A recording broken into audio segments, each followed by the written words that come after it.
Take the lowest seat. Let's look up Luke 14, verse 11. Luke 14:11, Jesus is here at the Pharisee's house, and we'll just start back with verse 9. So if the host who invited both of you will come and say to you, "Give this man your seat," then, humiliated, you will have to take the least important place. But when you are invited, take the lowest place, so that when your host comes, he will say to you, "Friend, move up to a better place."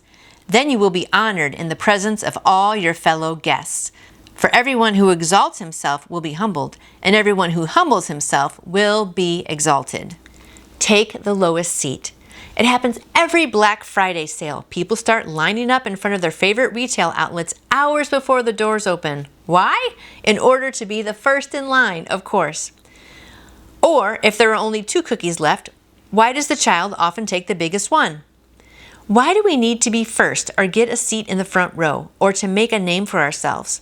Jesus told a parable about this carnal tendency when he was invited to eat at the home of a prominent Pharisee, Luke 14. When he noticed how guests were jockeying for position to get a seat at the head table, he issued a warning via a story. If you are invited to a wedding feast, instead of trying to get the best seat at the feast, take the lowest seat. Better to be honored by being moved higher by the host than to be dishonored by being asked to give your seat to another. Jesus summarized, "Whoever exalts himself will be humbled, and whoever humbles himself will be exalted." Be aware of the temptation to exalt yourself, to put yourself ahead of others. Let God move you higher in His time and in His ways. That is a really great example. Don't you love how Jesus used stories about people trying to move themselves up high and how embarrassing to be pulled back, right? So better to be humble and just say, "I'll just be in the back," and then have somebody move you up. That is so true. And in America, it just is all about like me, right? People just want to be noticed the most, to be promoted the most or whatever.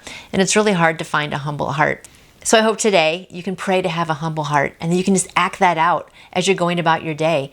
You know, even opening the door for someone, taking the less seat, taking the smaller piece. There's lots of ways that we can put other people first. And I love it that humility is not thinking less of yourself. It's thinking of yourself less. Think about that for a second. Humility is not thinking less of yourself. Like, don't have a bad self-image. Oh, I'm worthless. Boo-hoo me. That's not what it's about. It's just thinking of yourself less and thinking of other people more and putting their needs and what they want and what they prefer ahead of your own. And it's kind of fun to do that when you put other people first. So have a good day being humble, and I will see you, my friend, back here tomorrow. You can order your own copy of the Everyday with Jesus devotional book by going to davidjeremiah.org or by calling Turning Point at 877-998-0222. And I would love to answer any questions you may have about faith in Jesus. Just email me through my website, nancyjoytoyou.com. And I hope you go out and shine for Him today.